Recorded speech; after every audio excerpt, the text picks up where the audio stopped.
kita diciptakan di dunia ini, dan juga kita bisa melaksanakan sholat isya secara berjamaah, dan ini merupakan salah satu kewajiban kita selaku seorang muslim, yaitu menegakkan sholat setelah kita mengucapkan dua kalimat syahadat. Mudah-mudahan Allah SWT menerima sholat isya yang telah kita kerjakan barusan. Baik, sebelum kita masuk pada pembahasan selanjutnya, pasal yang baru, ya, saya mengingatkan kepada saya pribadi dan jamaah sekalian, ada sebuah hadis yang diriwayatkan oleh Imam At-Tirmidzi dan juga Imam Ahmad, di mana Rasulullah SAW bersabda, "Innamad dunya li'arba'ati nafarin." Sungguhnya dunia itu hanyalah diperuntukkan, artinya dihuni oleh 4 jenis golongan manusia, ya. Yang pertama, kata Rasulullah SAW, jadi tidak ada yang kelimanya, Pak, ya. Dunia ini hanya dihuni oleh 4 golongan jenis, ya, baik manusia maupun jin, artinya tidak lepas dari 4 jenis ini, ya. Yang pertama, abdin razaqahullahu malan wa ilman. Yang pertama, jenis yang pertama adalah seorang hamba yang diberikan oleh Allah SWT harta dan juga ilmu. Ini golongan yang pertama. Ini Allah SWT memberikan golongan yang pertama ini berupa harta dan juga ilmu, yaitu ilmu agama, ya. Karena ketika Allah SWT memberikan harta, ini juga otomatis dia telah menguasai ilmu di bidangnya, ya. Makanya ketika disebutkan harta dengan ilmu, berarti yang dimaksud ilmu ini adalah ilmu agama. فهو يتقي ربه فيه ويصل فيه رحمه ويعلم لله فيه حقا فهذا بأفضل المنازل. Maka orang yang pertama ini dia bertakwa kepada Rabb-nya, kepada Allah SWT, dengan bekal harta dan ilmunya tersebut, dan dia menyambung tali silaturahmi dengan karib kerabatnya yang masih ada hubungan dengan rahimnya, dan dia mengetahui hak-hak Allah SWT. Artinya dia kaya tapi juga punya ilmu agama. Maka dengan ilmu agamanya tersebut, dia gunakan kekayaan itu untuk bertakwa kepada Allah SWT, nyambung tali silaturahmi dengan sedekah dengan hartanya, memberi kepada keluarganya, karib kerabatnya yang kurang mampu dibantu, ya. Ini menyambung tali silaturahmi dengan harta. Dia bertakwa kepada Allah SWT, bayar zakatnya, karena zakat harta itu wajib ketika sudah nisab dan haul. Artinya ketika sudah sesuai nisabnya jumlahnya, kemudian sudah pada putaran 1 tahun, dia keluarkan kewajiban tersebut. Di samping hal-hal wajib yang lainnya seperti menafkahi anak istri, ini juga bentuk bertakwa kepada Allah SWT dengan harta. Karena dia tahu, karena dengan ilmunya dia tahu bagaimana harus memperlakukan harta tersebut. Dia sambung tali silaturahmi, dia tahu hak-haknya Allah SWT. Fahada bi afdhalil manazil. Maka orang ini, hamba ini adalah sebaik-baik, seutama-utama kedudukan yang dia miliki. Ini yang pertama. Kemudian yang kedua, kata Rasulullah SAW, wa 'abdin razaqahu Allahu 'ilman wa lam yarzuqhu malan. Hamba yang kedua adalah yaitu seorang hamba yang Allah SWT berikan ilmu dan tidak diberi rezeki harta. Ya, artinya dia hidupnya pas-pasan. Ada rezekinya tapi pas-pasan. Mungkin hanya cukup makan, ya. Tidak bisa beli mobil, tidak bisa beli tunggangan yang mewah, ya. Mungkin rumahnya masih kontrak, ya, tidak bisa membangun rumah sendiri, kontrak sana, kontrak sini, kontraktor istilahnya, ya.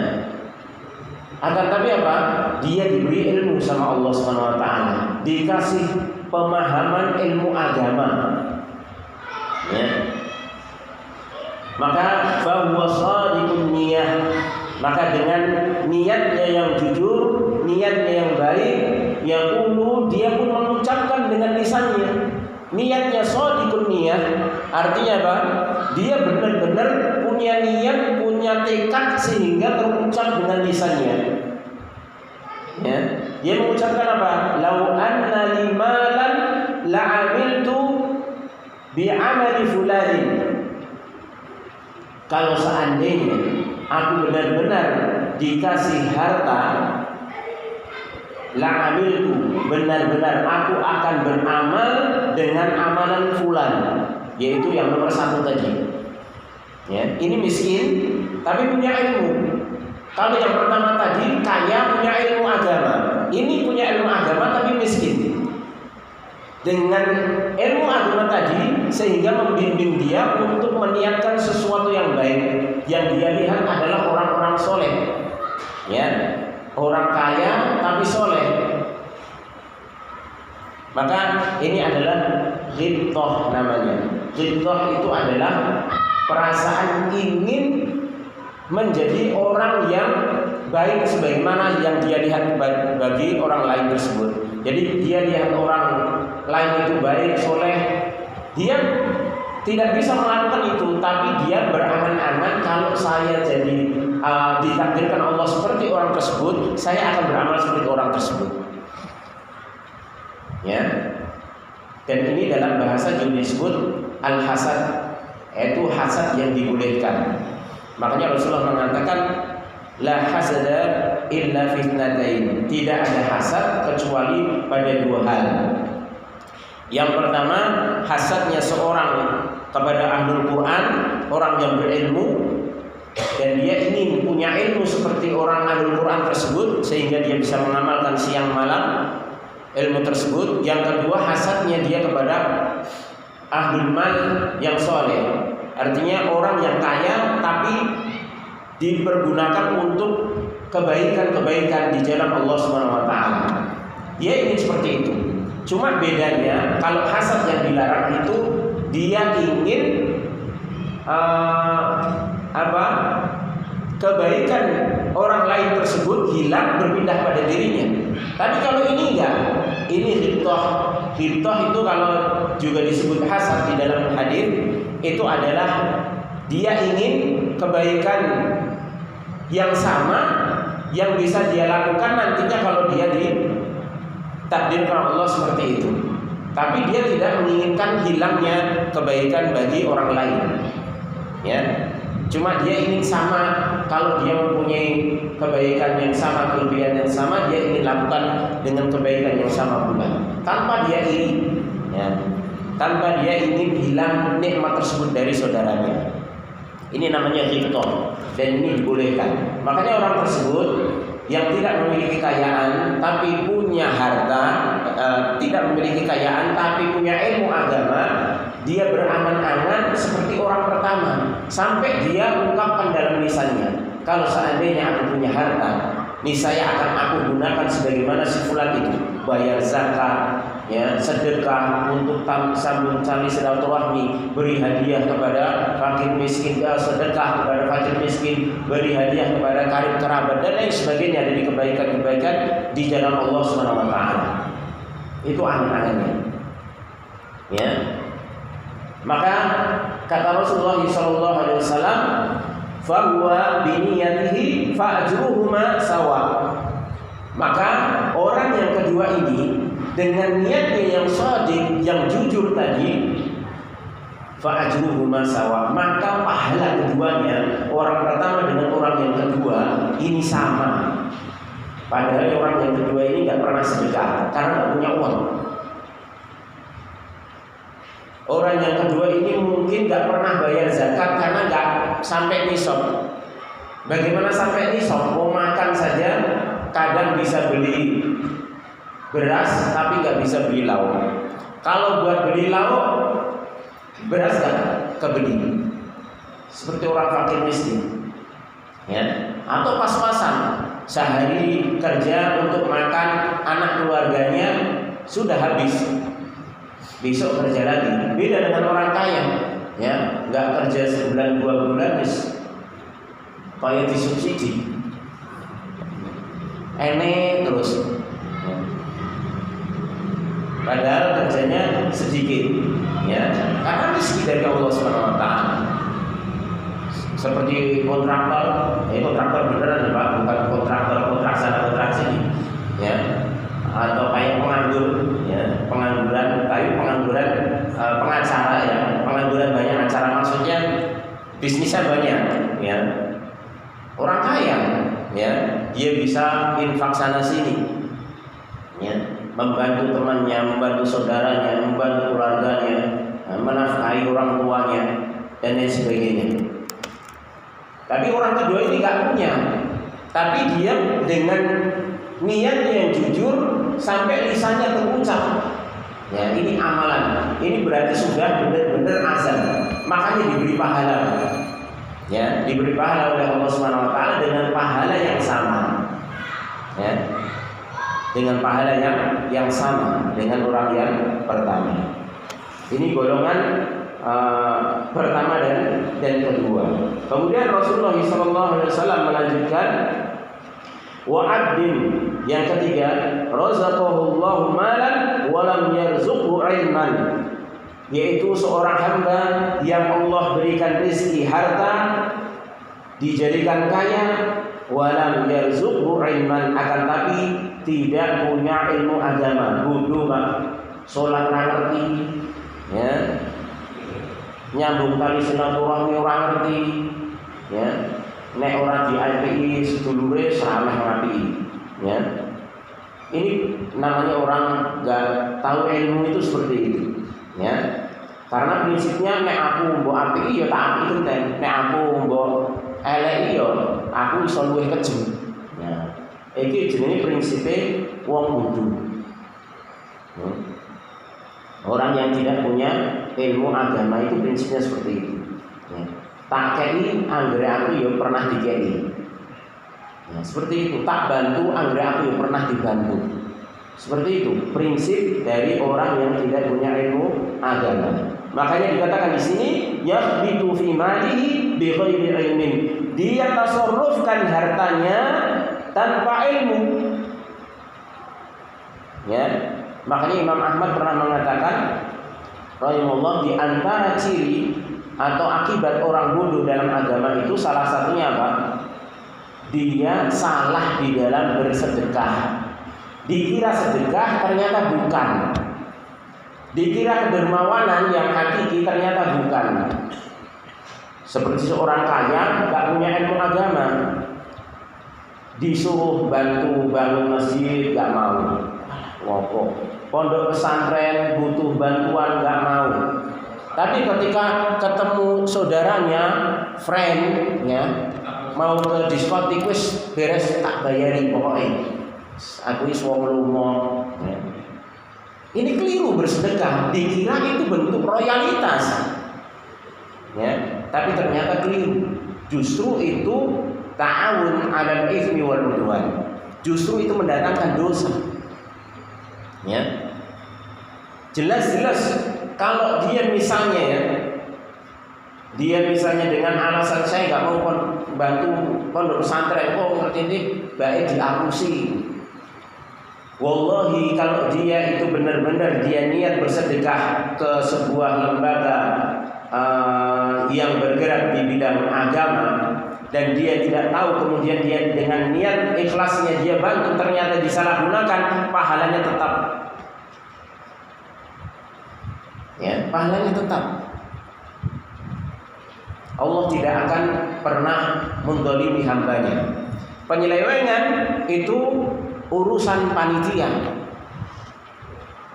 Tapi berbeda dengan tidak tadi, ya.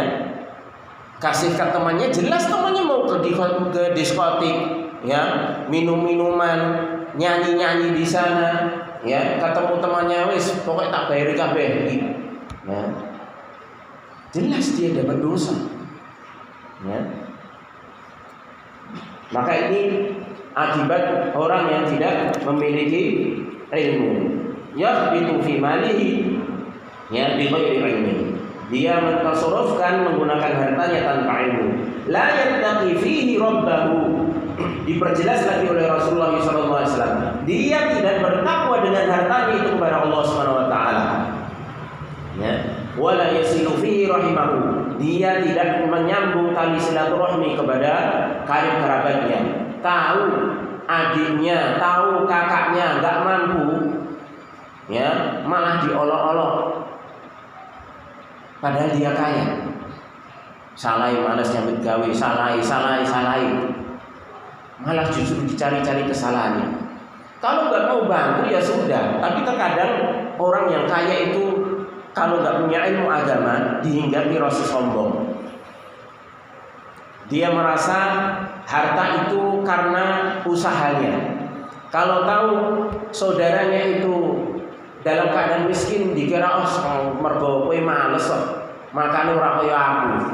Walaupun itu terkadang tidak terlontar, tapi di hati. Itulah sifat kesombongan. Itu kenapa? Karena tidak punya ilmu agama. Ya. Tidak ada yang mengontrol dirinya. Maka kata Rasulullah SAW, dia tidak menyambung tali silaturahmi, ya, kepada karib kerabatnya, wala ya'lamu lillahi fihi haqqan, dan dia tidak tahu haknya Allah Subhanahu wa taala. Fa huwa bi akhbathil manazil, maka orang tersebut adalah sejelek-jelek kedudukan. Artinya dia adalah orang yang paling jelek kedudukannya di sisi Allah Subhanahu wa taala tentunya. Walaupun mungkin di mata masyarakat dia orang yang royal, orang yang lomo, dermawan, ya, tapi salah di dalam mentasarrufkan harta dikarenakan dia tidak memiliki ilmu agama. Mana jalan-jalan yang membuat Allah ridho itu nggak tahu, ya. Kemudian yang keempat kata Rasulullah, wa 'abdin lam yarzuqhu Allahu malan wala ilman, yaitu seorang hamba yang tidak diberi oleh Allah Subhanahu wa taala harta dan juga ilmu agama. Wis iki mesake banget iki wis. Ora didik yo kudu ora tau ngaji. Ya. Wis rekoso. Ya. Maka apa kata Rasulullah SAW? Fa huwa yaqul, maka dia pun berkata, lau annani malan la'amiltu fihi bi'amali fulanin. Seandainya aku punya harta, niscaya aku akan amalkan, akan aku gunakan harta tersebut sebagaimana yang digunakan oleh si fulan yang ketiga tadi. Ya. Padahal si fulan yang ketiga tadi karena nggak punya ilmu, tapi punya harta, kaya, ya, jadi orang yang paling jelek kedudukannya di sisi Allah Subhanahu wa taala. Karena apa? Hartanya itu untuk dosa terus, ya. Dikira itu sudah sedekah, ya, dikira itu sudah wis paling wong lomo, opo-opo ngei, tapi sing dikei orang genah, ya. Konsepnya butuh rokok kei. Ya, butuh apa nih? Aku mau nonton bioskop kei, mau karaokean kei, mas. Begitu ada orang teko jalur sumbangan masjid, wah, musik, ya. Semelang kena di selewengke, padahal itu urusan lain, ya. Maka orang yang keempat ini pun berangan-angan kalau punya harta dia akan gunakan sebagaimana orang yang ketiga tadi. Maka apa kata Rasulullah SAW? Fahuwa biniyatihi fawizruhuma sawa. Maka dia dengan niatnya tersebut yang sudah terucap dengan lisan, dosa keduanya sama. Rekoso mboten iki sing kepapat iki, rekoso banget. Ora kelakon kok ngangen-angen diucapke tuk dosane padha. Ya, maka dari hadis ini kita bisa ambil kesimpulan pentingnya ilmu itu intinya ngaji, Pak. Ya. Awake dhewe ora sugih ben. Sugih ya alhamdulillah. Ning tetep ngaji ku intine. Nek sugih ngaji dadi sak apik-apik wong. Nek ora sugih ngaji ya padha entuk ganjarane karo sing sak apik-apik wong. Nek sugih ora ngaji kuwi dadi sak elek-eleke wong. Apa meneh wis ora sugih ora ngaji. Wis kuadrat. Ya. Seman-eman, ya. Eman-eman ning dunya rekoso, ning akhirat ya saya rekoso. Makanya di sini menunjukkan bahwasanya ilmu itu sebagai penjaga, ya. Dan ilmu itu yang menjaga kita. Tapi kalau harta justru kita yang repot. Kita yang repot. Dan harta itu bisa menjerumuskan kita. Berbeda dengan ilmu. Kita ngaji, kita akan dibimbing. Ya.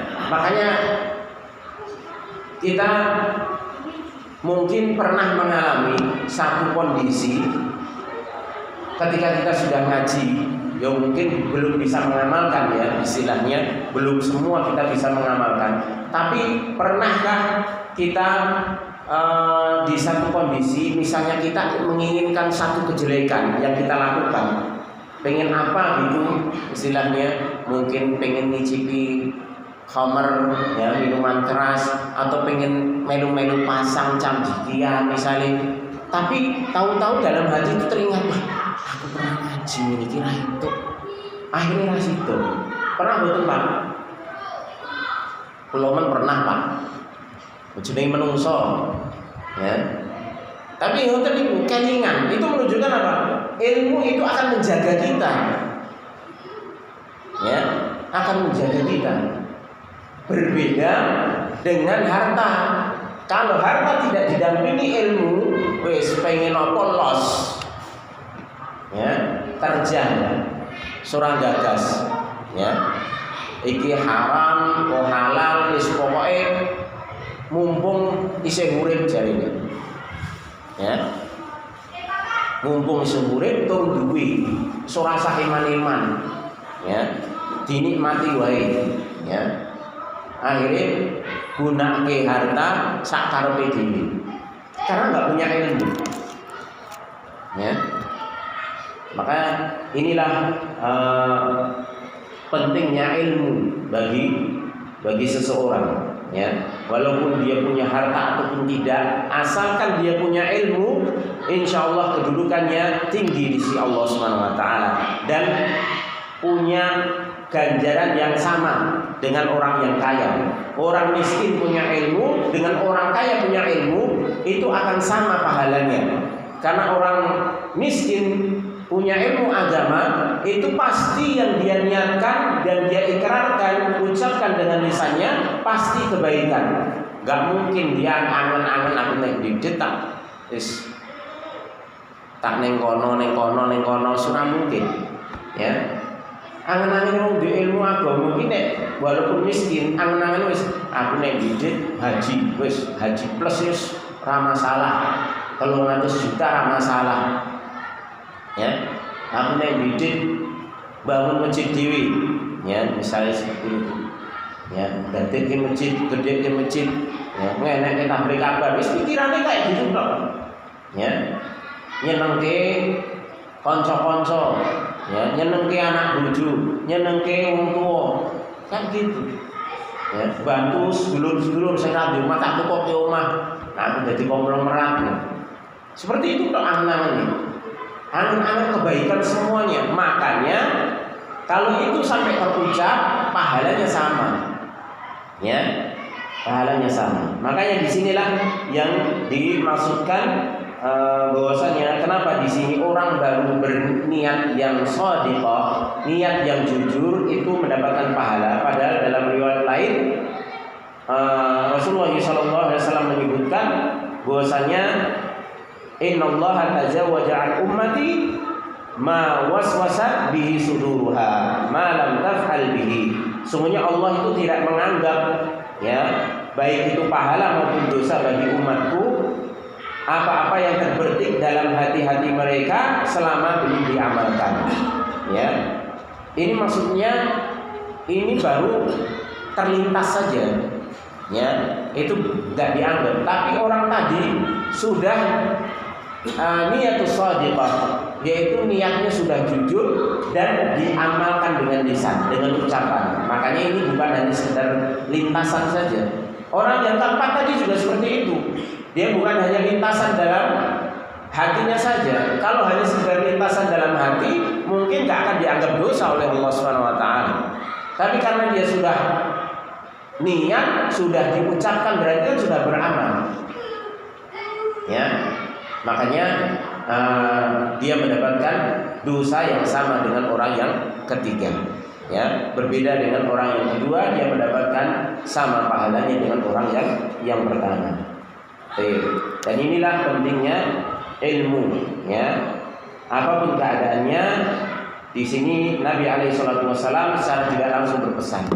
Apapun keadaan kita, kaya ataupun miskin, yang penting jangan lupa menuntut ilmu. Jangan lupa hadir di pengajian agar supaya kita dibekali dengan ilmu agama sehingga kita terjaga dari hal-hal yang bisa menyimpangkan kita dari jalan Allah SWT. Karena ilmu ini adalah jalan yang paling cepat untuk menghantarkan kita ke dalam surganya Allah SWT. Man salaka tariqan yaltamisu fihi ilman sahhalallahu lahu bihi tariqan ila jannah. Ya, barang siapa yang menempuh satu jalan yang dalam dia menempuh jalan tersebut itu untuk dalam rangka mencari ilmu agama, ya, mengangkat keburuhan dari dirinya agar supaya kualitas ibadahnya semakin baik, maka Allah akan mudahkan dengan dia menempuh jalan tersebut, itu jalan menuju surganya Allah SWT. Karena surganya Allah SWT itu tidak bisa ditempuh jalannya kecuali harus dengan ilmu. Ya, apalagi dalam hadis disebutkan sesungguhnya jannah itu, surga itu dilingkupi dengan sesuatu hal yang tidak disukai. Ya, hufatil jannatu bil makarih. Sungguhnya surga itu diliputi dengan hal-hal yang tidak disukai oleh jiwa. Ya, maka kalau tidak dikuatkan dengan ilmu, kita nggak akan mau menempuh jalan ke surga. Karena nggak disukai oleh jiwa kita, oleh hawa nafsu kita. Sholat 5 waktu, monoton sholat terus 5 diulang-ulang terus setiap hari. Ya, seperti itu terus. Ya. Gak suka, jiwa itu gak suka. Ya, kok di bojo kok siji mung kuwi-kuwi wae. Ambok penake ganti-ganti. Ya, penake oh yo padha bayare. Bayar betul Pak? Bayar toh? Nah, malah ngirit sing njaba. Nah, 50.000 100.000 loteng.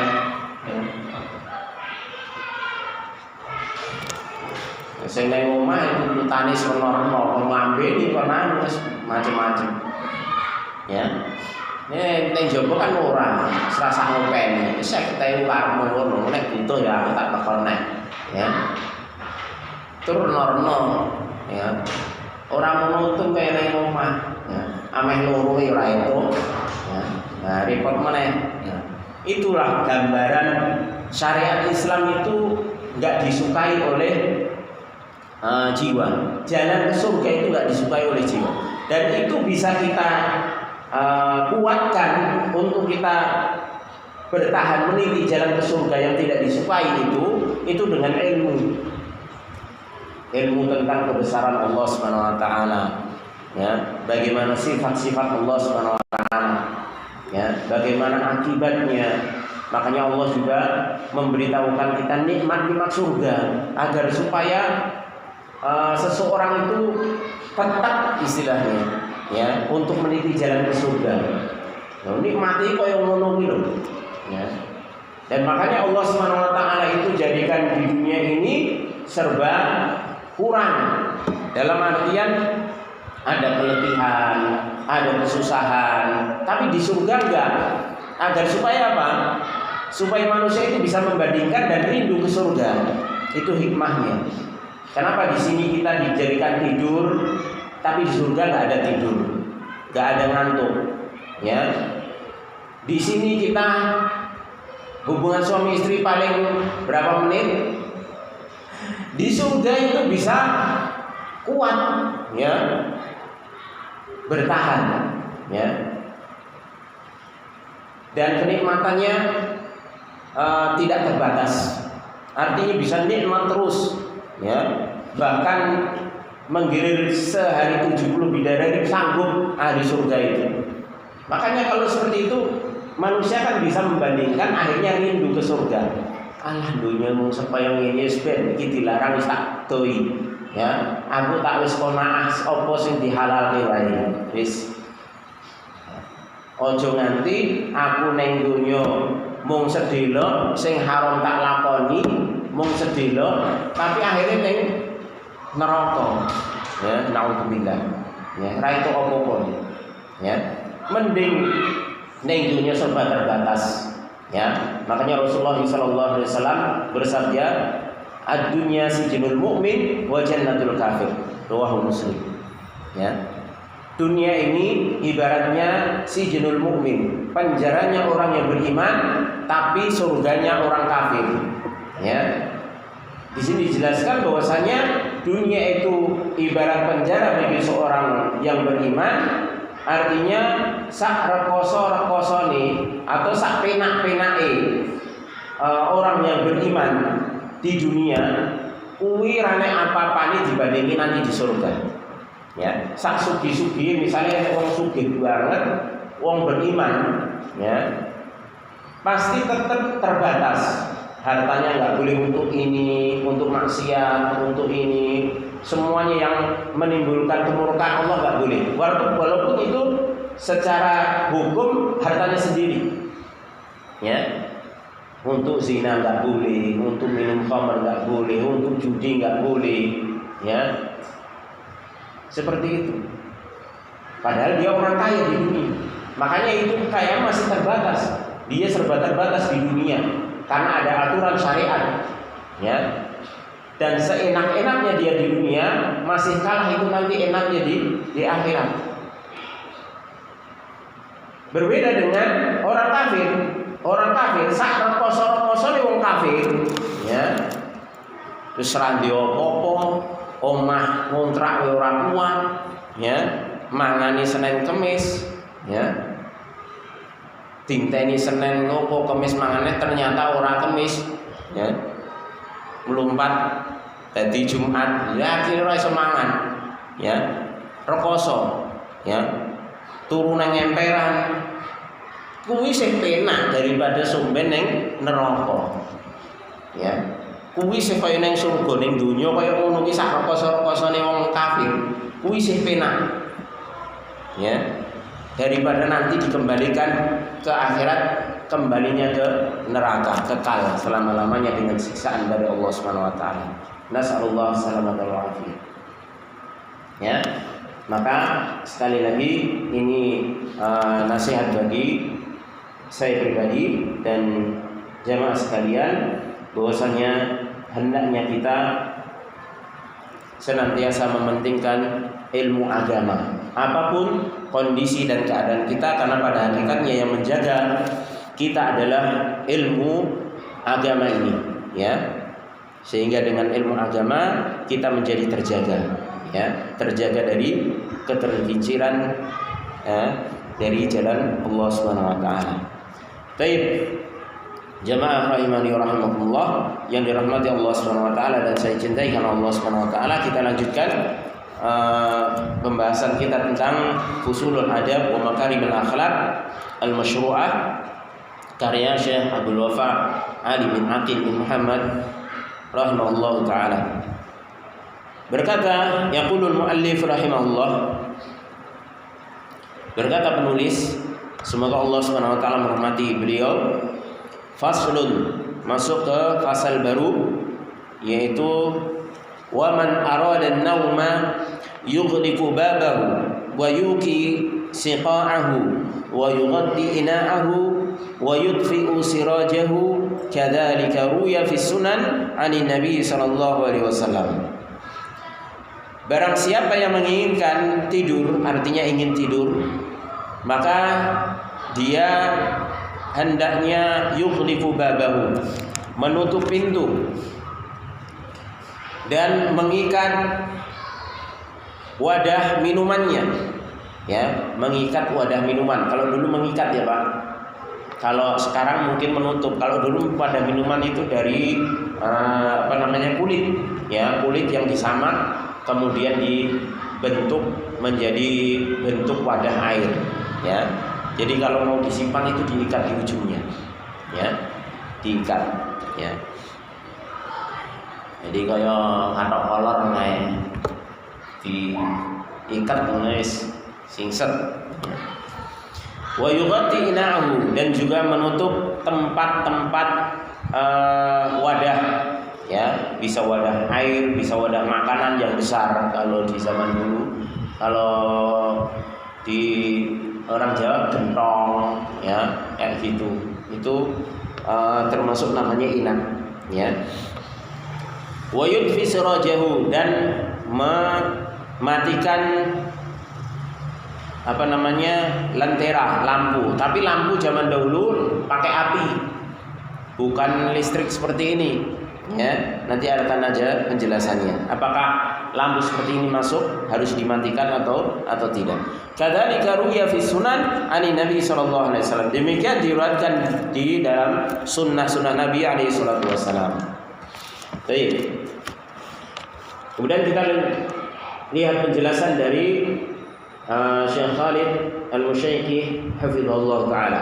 Kama fi hadits Jabir radhiyallahu anhuma anna an-nabiy sallallahu alaihi wasallam qala, sebagaimana dalam sebuah hadis Jabir radhiyallahu anhuma bahwasanya Nabi sallallahu alaihi wasallam bersabda, idza kana junhul laili, ya, aw amsaytum fakufu sibyanakum fa inna syayatina tantashiru hina idzin fa idza dhahaba sa'atun minal laili fakhalluhum fa aghliqul abwaba wadhkuru ismallahi fa inna syaitana la yaftahu baban mughlaqan wa awqu qirabakum wadhkuru ismallahi wa khammiru aniyatakum wadhkuru ismallahi walau an ta'rudu 'alaiha syai'an wa atfi'u masabihakum. Hadis ini diriwayatkan oleh Imam Bukhari dan Muslim. Rasulullah SAW bersabda, apabila telah menjelang malam, junhu, ya, bisa dibaca juga jinhu, ya. Jimnya bisa di dhammah juga bisa di kasrah. Ini sama, ya.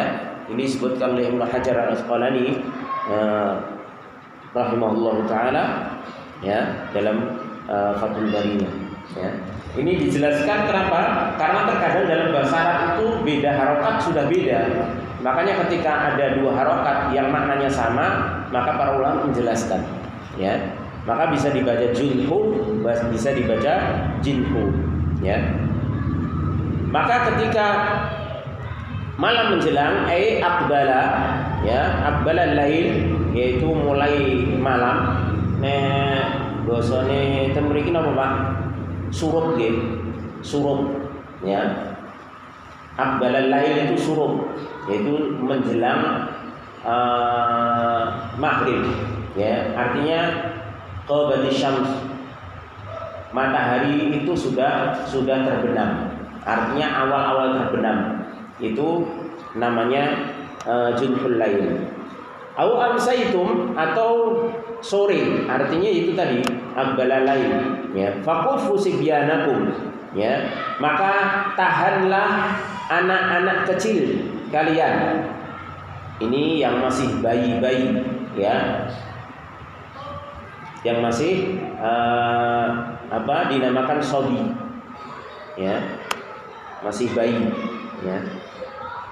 Karena sibyan itu jamak sobi, ini lebih kecil dari walad, ya.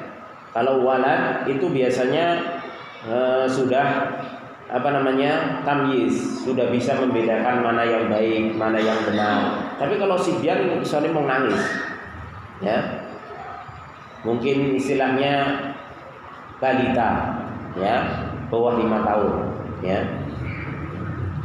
Karena kalau sudah umur 7 tahun itu kan kita dianjurkan untuk mengajari anak kita untuk sholat. Seperti kalau laki-laki diajak ke masjid misalnya, ya. Dan ini waktu-waktu maghrib nggak ada masalah diajak ke masjid. Padahal ini Rasulullah SAW menyuruh untuk menahan anak-anak kecil, makanya sebutannya sibyan, yaitu yang masih bayi, yang belum diajari syariat, ya.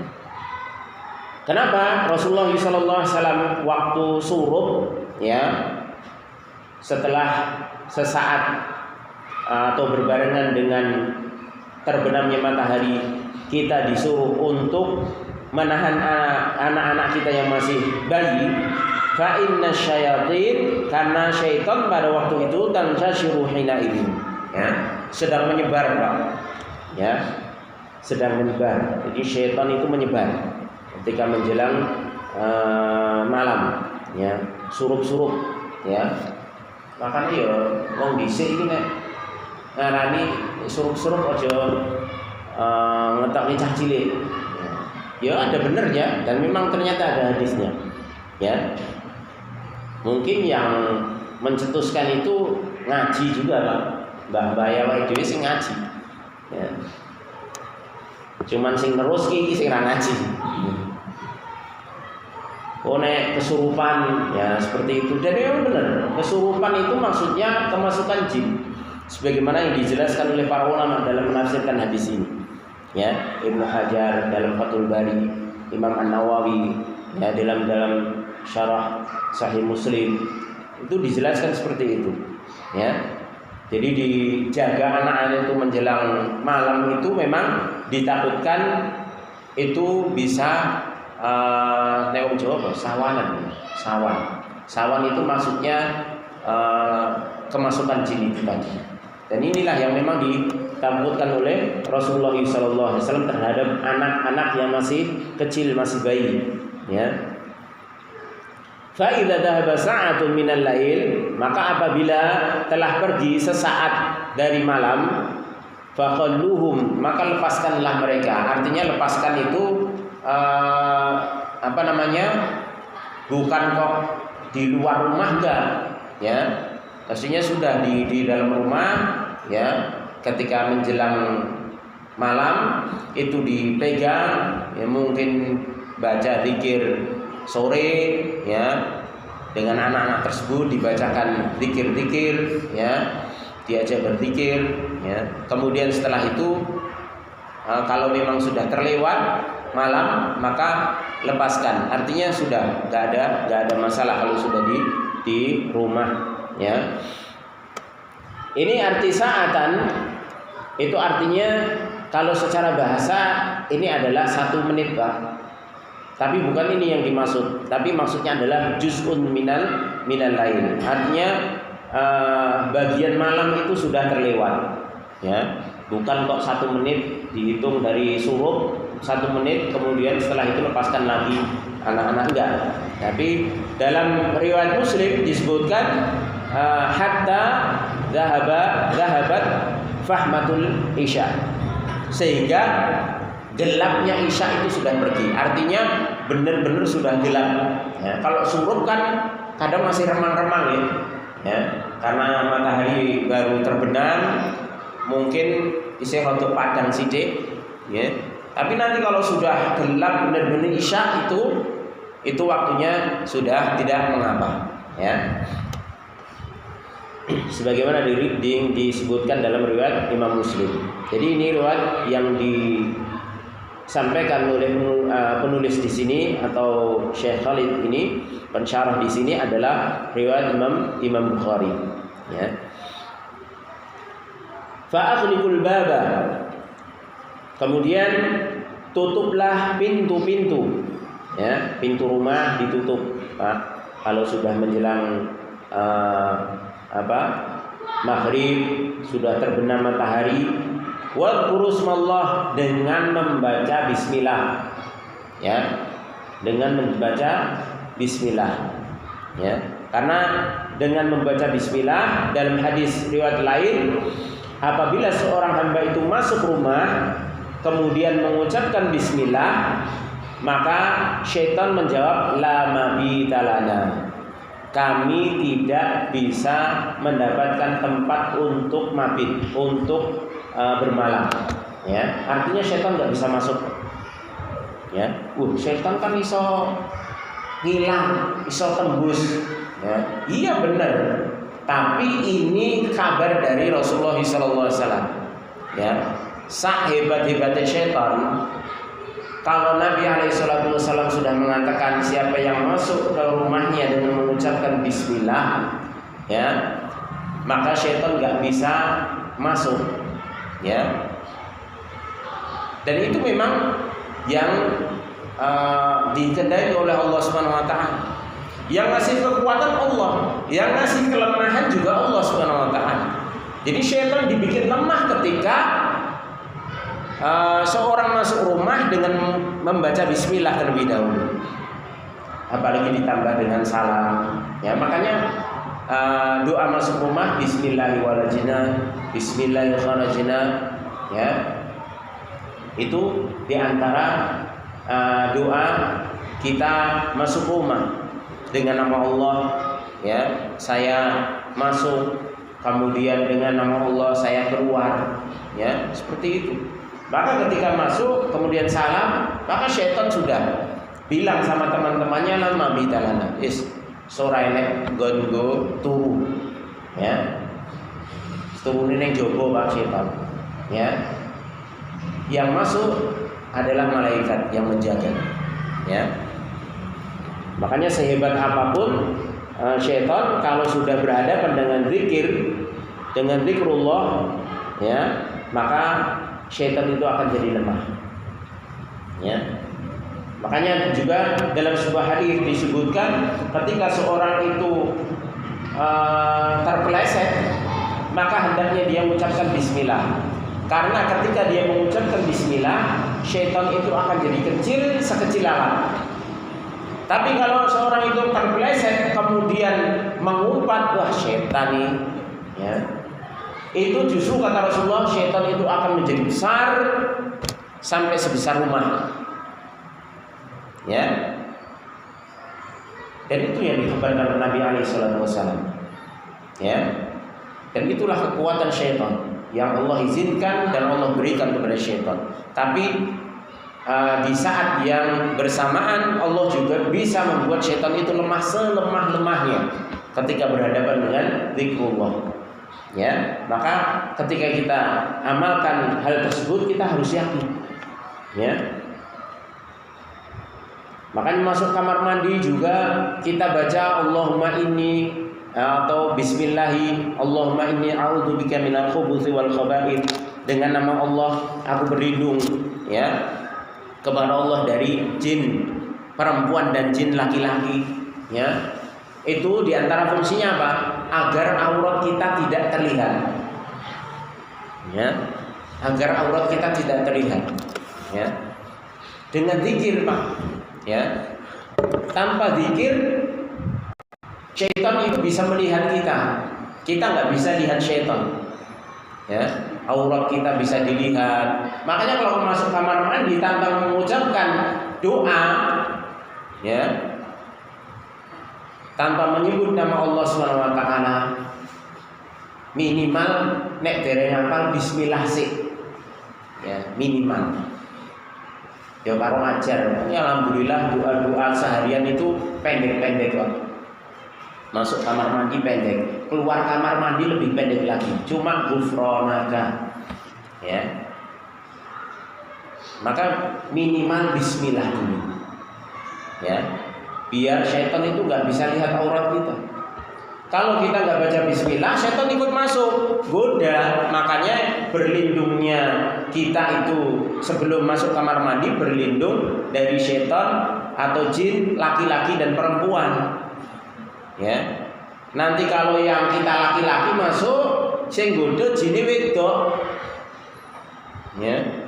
Dikayake rono-rono warna dan nyawang iki macam-macam. Ya. Ini sing mlebu wedok sing goda lanang. Ya. Sesuai dengan kecenderungan seseorang. Ini sing mlebu wong LGBT. Ya jine LGBT, Pak. Ya sesuai cenderung. Ya wong senenge lanang do lanang ya sing ganggu ya lanang. Ya. Makanya berlindung dari jin laki-laki dan perempuan, ya. Itu fungsinya zikir kepada Allah Subhanahu wa taala. Termasuk ngapunten Pak, termasuk kita menggauli istri, ya. Itu juga kita harus berdoa. Maka ini penting, Pak. Ya. Sinten sing dereng apa? Tekoke sing dereng apa?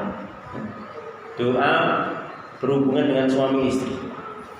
Allahumma ini atau dimulai dari bismillahi. Allahumma jannibna syaitan wa jannibi syaitan ma razaqtana. Itu apal banget Ustaz ini. Pokoknya yang sering ngapal, Pak. Ya. Penak Pak ini Pak ngapal nggih.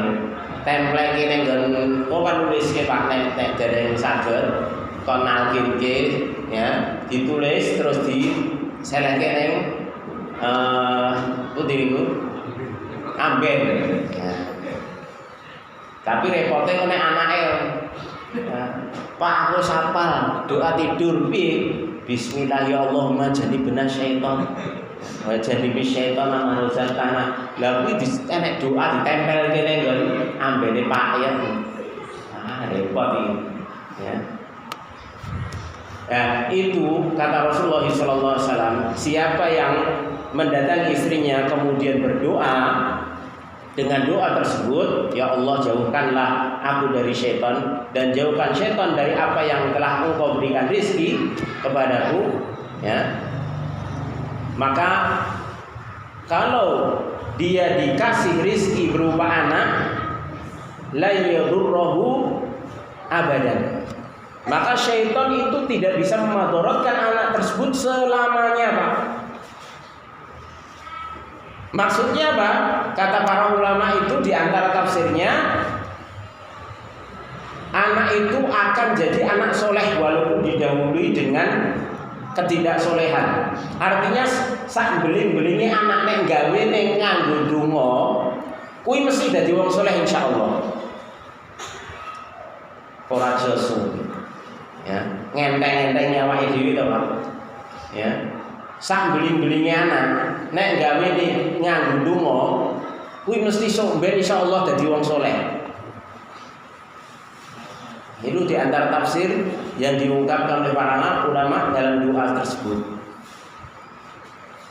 Tafsir yang lain, makna yang lain, dan ini sebenarnya nggak bertentangan, bisa digabungkan. Mana yang lain apa? La yadurruhu syaitan abadan, itu artinya syaitan nggak ikut campur. Campur apa, Pak? Ngumpuli. Ya. Jadi nek orang donga, ya bantu karo syaitan. Ya. Mosok ame bantu karo syaitan. Oh bojone dilirik uang wae nesu kok. Sone jak bantu karo syaitan, naudzubillah. Ya. Makanya niki penting, Pak. Walaupun itu termasuk mungkin dikatakan taruhlah sunnah, tapi ini penting, sangat penting. Ya. Mangan kowe awake dhewe ora gelem bantu karo setan, Pak. Mangan kowe, Pak. Ya. Nek karo wong sing gelem Ya, karo kancane gelem mangan yo mangan bareng. Ning setan aja entuk. Ya. Setan sambel wae. Sambel aja maca bismillah, oleh ngombe bismillah. Ya. Seperti itu. Apa meneh suatu hal yang penting, ya, yaitu apa? Kita menghormati istri kita, berhubungan suami istri, nggak baca doa, setan nimbrung. Ya. Makanya di antara catatan para ulama ketika menguraikan permasalahan kenakalan remaja itu bisa jadi diawali dari bikinnya Pak, ya, orang dongo, ya, akeh cah nom nakal, ya, dia dari ngeyel, iki anake wong apa anake setan, ya. Oke, separuh wong separuh setan, ya, wong batu, ya. Makanya inilah pentingnya zikir kepada Allah Subhanahu wa taala. Makanya di sini Rasulullah SAW juga mewanti-wanti, ya, untuk menutup pintu-pintu kemudian mengucapkan bismillah. Karena syaitan tidak bisa membuka pintu yang tertutup. Artinya yang tertutup dengan ucapan bismillah. Kalau tertutup bukan dengan ucapan bismillah, syaitan itu bisa tembus, ya, bisa terbang, ya, kemampuannya itu tidak sebagaimana manusia, ya, iso nyusup neng awake menungso, tapi menungso ora iso nyusup neng awake setan, ya, ranek jin ke menungsanan, tapi enek menungso kesetanan, ya. Wa auqu qirabakum, dan tutuplah, artinya ikatlah geriba-geriba kalian, yaitu wadah air yang dari kulit. Wa qurusmallahi, dan ucapkanlah nama Allah. Wa khammiru aniyatakum, dan tutuplah wadah-wadah kalian. Wa qurusmallah, sebutlah nama Allah juga. Walau an ta'rudu 'alaiha syai'an, walaupun kamu hanya membentangkan dengan sesuatu, dalam riwayat lain dengan udan, dengan sekedar kayu atau kulit kayu, atau mungkin istilahnya benang lah Pak. Kalau nggak punya sama sekali tutup, itu kata Rasulullah, walaupun sesuatu, ya, bentangkan, walaupun nggak tertutup semuanya, tapi sudah ini bentuk usaha, ya. Dibentangkan sesuatu sedikit dengan mengucapkan bismillah, itu sudah cukup. Itu kalau memang tidak memiliki apa-apa kecuali hanya benang atau kayu. Tapi kalau masih punya yang lain yang bisa menutup dengan sempurna, maka harus ditutup dengan sempurna. Tapi kalaupun tidak punya, kata Rasulullah, maka dengan sedikit sesuatu atau hanya dibentangkan kayu saja, itu sudah tidak sanggup syaitan untuk mengganggu, ya, misalnya membuat meletakkan penyakit-penyakit, gangguan-gangguan di bejana-bejana tersebut yang ditutup dengan mengucapkan bismillah, itu sudah nggak bisa. Wa atfi'u masabihakum, dan tutuplah dan matikanlah lampu-lampu kalian. Baik.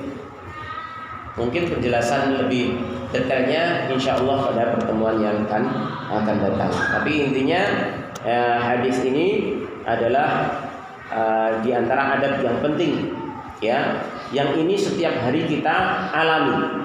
Ketika malam menjelang waktu surup, maka hendaknya kita tahan anak-anak kecil atau bayi-bayi kita yang mungkin 5 tahun ke bawah, ya, kalau yang 7 tahun sudah diajari untuk ikut ke masjid, ya. Mungkin yang 7 tahun ke bawah itu masih dianggap sibyan, ya, masih dianggap bayi, maka ini hendaknya kalau suruh dibawa masuk Pak, ya. Dan ini bukan mitos, ya, ini benar dari Rasulullah SAW, bukan khurafat, ini benar kabar dari Rasulullah SAW, yang beliau alaihi salatu wasallam wa la yantiqu 'anil hawa in huwa illa wahyun yuha. Beliau alaihi salatu wasalam wa ma yantiqu 'anil hawa, tidak berbicara dari hawa nafsunya, tapi hanyalah wahyu yang diwahyukan. Dan Rasulullah diberitahukan oleh Allah Subhanahu wa taala bahwasanya pada waktu itu syaitan itu sedang berkeliaran. Ya, dan itu memang kuat-kuatnya syaitan itu ketika menjelang malam itu. Berkumpulnya kekuatan syaitan itu ketika waktu itu. Dan makanya syaitan waktu itu berpencar sehingga bisa leluasa mengganggu terutama anak kecil, karena anak kecil kan belum bisa zikir, ya, belum bisa menjaga dirinya dengan zikir-zikir yang disyariatkan, ya. Makanya kita selaku orang tua disuruh untuk menjaganya, ya, menahannya di rumah ketika menjelang, ya. Makanya surup-surup aja dijak bocah ning jowo, ya, dan itu benar, ya. Maka harus dimasukkan, ya, karena ditakutkan nanti syaitan akan mengganggunya, atau yang lebih parah biasanya akan merasukinya, ya, sehingga anak tersebut tahu-tahu nangis terus, ya, orangnya opo-opo nangis terus, ya, turu lindur, ya. Nah, ini ternyata bisa jadi karena diganggu oleh syaitan, dikarenakan tidak dibawa masuk ke dalam rumah, ya, ketika menjelang malam. Wallahu a'lam bishawab. Insyaallah kita lanjutkan penjelasan hadis ini detailnya pada pertemuan yang akan datang insyaallah taala. Kurang lebihnya saya mohon maaf. Mudah-mudahan ini bermanfaat bagi saya pribadi dan jamaah sekalian. Kita tutup dengan doa kafaratul majelis. Subhanakallahumma wa bihamdika asyhadu an la ilaha illa anta astaghfiruka wa atubu ilaik. Assalamualaikum warahmatullahi wabarakatuh.